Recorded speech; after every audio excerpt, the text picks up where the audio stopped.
budget na nakalaan para sa military death benefits ng mga sundalo ng Estados Unidos. Kaya naman ipagsundo na sila sa isang private charity para pansamantalang punan ang pagpupula ng gobyerno. Lalo bagong balita ni Juliana Mac. Tila sunod-sunod ang mga agaryang na itulong ng Secretary ng government shutdown sa Estados Unidos. Naapektuhan na kasunduan na para na mataas ang military death benefits ng mga sundalo ng Pilipinas. Nandito rin kasi ang budget na nakalaan para sa mga benepisyo matatanggap ng mga kaanak ng mga militar dahil sa shutdown.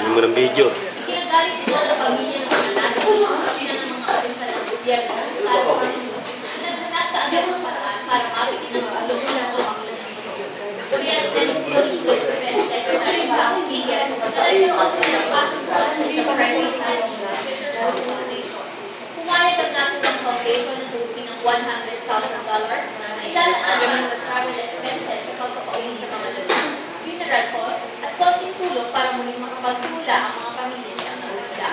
I-reimburse nila ang tulong ito ng gobyerno kay oras sa lapos ng shutdown na nasa ika-7 na araw na. Juliana Maca, Music 30. Panibagong planeta ang nadiskubre ng mga astronomers sa Estados Unidos na palutang-lutang lang sa ating solar system. Samantalang may bagong nilabas sa pag-aaral ng mga Chinese scientists patungkol sa bagong alternatibo na maaaring magpatanggal ng inyong hangover. Yan ang bagong balita, hatid ni Jen Buenavista. Isang glowing talent sa labas ng ating solar system ang bagong nadiskubre ng mga astronomers sa Estados Unidos, kung saan palutang-lutang lang ito at hindi ito nag-orbit sa isang ituloy. Ang gaseous exoplanet o tinatawag nila ngayong PSO J318.5-22 ay 80 light years mula sa daigdig natin na may bigat na 6 na beses ng planetang Jupiter. Samantala, bukod sa pag-inom ng herbal tea at gamot para lang matanggal ang tinatawag na hangover, nadiskubre ngayon ng ilang Chinese scientists ang pag-inom ng soda, particular na ang Sprite, ay mas nakakatulong sa pagtanggal nito.